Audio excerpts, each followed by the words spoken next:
اور وہاں پر جو لوگ موجود ہوتے ہیں، وہاں جو سروے کر رہے ہوتے ہیں، جس سے پیسے لیتے ہیں ان کے کر دیتے ہیں، ان کے بارے میں آپ سے ہم رائے جاننے کی کوشش کر رہے ہیں کہ ان لوگوں کو کیسے کڑی سزا دی جا سکتی ہے؟ جاوید صاحب وہ پکڑے جائے، آپ میڈیا مین ہیں، آپ نے بہت سارے خواتین کے پاس جاتے ہیں، آپ نے روڈ شو بھی اس پہ کیا تھا، مجھے بتائیں کہ کتنی خواتین کمپلینٹر بنتی ہیں؟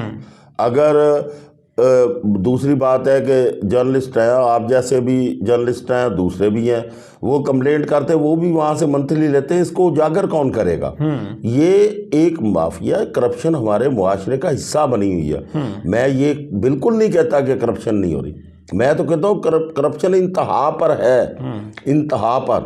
اور کرپشن کا عالم کیا ہے کہ اب ایئر کنڈیشن دفتروں میں بیٹھ کے وہ ریل لسٹیں نکال دیتے ہیں۔ مگر آپ دیہات میں رہتے ہیں، مجھے بتائیں کہ بھینس کا دودھ کا کیا ریٹ ہے گاؤں میں؟ مجھے صرف ایک سوال کا جواب دیں، آپ کو حل اس کا مل جائے گا۔ کیا ریٹ ہے دودھ کا؟ اس کا تقریباً جو وہاں سے گاؤں سے لے رہے ہیں تقریباً 170 ہے، تقریباً 170۔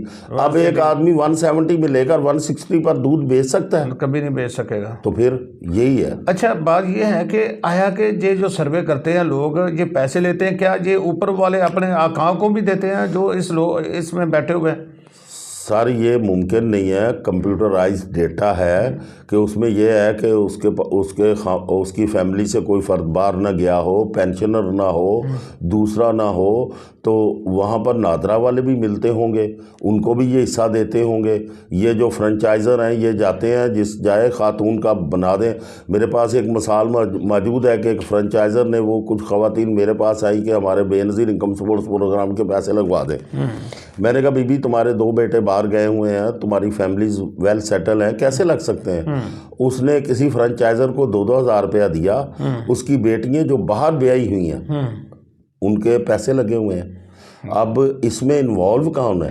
یہ تو ممکن نہیں ہے کہ آفس انوالو نہ ہو، وہ کمپیوٹر آپریٹر انوالو نہ ہو، یہ سارے انوالو ہیں، محکمہ انوالو ہے، وہ اسی سوسائٹی کا حصہ ہے، سرویر بھی میں یہی کہہ رہا ہوں اسی سوسائٹی کا حصہ ہے۔ اس پر پھر میں وہی بات کروں گا کہ لوگ اس کے خلاف کھڑے ہوں گے، نفرت کا اظہار کریں گے، اس پر احتجاج کریں گے، شکایت کریں گے اجتماعی طور پر۔ اور میں لوگوں کو پیغام دیتا ہوں، بھئی تم اکیلے ڈرتے ہو نا، 100 خواتین مل کر شکایت کر دیں، ان کا کچھ نہیں بگڑے گا۔ اچھا ناز صاحب، یہ بتائیں کہ چیک اینڈ بیلنس کے حوالے سے میں ایک چھوٹا سا کویسچن کرنے لگا ہوں کہ بے نظیر انکم سپورٹ پروگرام کے جو فرنچائزر ہیں، کیا حکومت ان کے اثاثہ جات چیک کرے گی جو ہر کس پر لاکھوں روپے نجائز غیر قانونی طریقے سے عوام سے بٹورتے ہیں؟ جاوید صاحب آپ بڑا عجیب سا سوال کر رہے ہیں مجھے۔ ایک تو میں گورنمنٹ پرسن نہیں ہوں، میں تجزیہ نگار، بات تو سمجھا نا، میں تجزیہ نگار ہوں، میں کوئی پاورفل نہیں۔ اگر میں پاورفل ہوتا یا ہماری سوچ کے مطابق اس ملک کے اندر نظام آیا ہوتا تو میں آپ سے دعوتاً کہتا کہ ملک کے اندر کرپشن نہیں ہو سکتی، ملک کے اندر استحصال نہیں ہو سکتا، سمجھ گئے، ملک کے اندر فرقہ واریت نہیں ہو سکتی۔ لیکن اب میری بات سنیں، اس پر حکومت کیا کرے گی؟ حکومت بینکوں میں جا رہی ہے، یہ سوسائٹی کرپٹ ہے، جب تک ہم خود اس پر احتجاج نہیں کریں گے تو یہ ختم نہیں ہوگی۔ اچھا، کچھ لوگ شکایت کرتے ہیں کہ ضرورت مندوں کو امداد نہیں ملتی، اس پر کیا کہیں گے آپ؟ دیکھو، میں نے تو آپ کو خود کہا ہے کہ بہت سارے وہ لوگ اپنا سروے کرواتے ہیں جو ضرورت مند نہیں ہیں، اور وہ پیسے دے کر کرواتے ہیں، اس میں نیچے سے لے کر یہ جو تحصیل کا آفیسر ہے، یہ اگر انوالو نہ ہو تو وہ کبھی ہو ہی نہیں سکتا۔ اچھا، حکومت کو اور بے نظیر انکم سپورٹس پروگرام کا عملہ انوالو ہے اس میں، اس کے تعاون کے بغیر، کیونکہ جو وہاں فارمولہ بنا ہوا ہے نا، وہ ڈیٹا لے کر اگر ان کا جائیں گے تو وہ نہیں جا سکتا کوئی بھی شخص جس کے پاس پاسپورٹ ہے، جس کے پاس موٹر سائیکل ہے، جو پینشنر ہے، جس کی آمدنی اب میرا 31 32 یا 38 پوائنٹ پر لے گئے ہیں، اس سے اگر 30,000 سے زیادہ اگر اس کی آمدنی ہے تو اس کا نہیں لگ سکتا۔ تو یہ تو وہ عملہ انوالو ہوتا ہے تو لگتا ہے۔ اچھا سر، ہمارا سوال یہ ہے کہ حکومت کو بے نظیر انکم سپورٹ پروگرام کی شفافیت کے لیے کون سے اقدامات اٹھانے چاہیے؟ سب سے پہلا تو یہی قدم ہے کہ ڈائریکٹ ان کو پیسے دیے جائیں، ان کے ساتھ ساتھ وہ جو وسیلہ روزگار پروگرام تھا اسے شروع کیا جائے تاکہ اسے منیمائز کیا جا سکے، اور وہ لوگ برسر روزگار ہوں، اپنے پاؤں پر کھڑے ہوں، وہ صاحب حیثیت ہوں، معاشرے کے باعزت شہری بنے، ان کے بچوں کو ووکیشنل ایجوکیشن دی جائے. جیسے ابھی انہوں نے تعلیم پر انہیں پیسے دینے شروع کیے ہیں، اس کے ساتھ ووکیشنل ایجوکیشن دی جائے تاکہ وہ اور انہیں روزگار کا تحفظ دیا جائے، اور پھر اس کو منیمائز کیا جائے اور ان کا پیسے ڈائریکٹ ان کے اکاؤنٹس میں جائیں اور وہ خود نکالیں اور خود خرچ کریں. ان سوالوں کے ساتھ ہم اکرم ناز صاحب سے اجازت چاہتے ہیں. شکریہ ادا کرتے ہیں جنہوں نے آج اپنا قیمتی ٹائم ہمیں دیا. تو بڑی مہربانی. ناظرین، پروگرام دیکھنے کے بعد اپنی رائے ضرور دیجیے گا. آپ کی رائے ہمارے لیے بہت مقدم ہے. انشاءاللہ آپ کے جواب بھی ضرور دیے جائیں گے.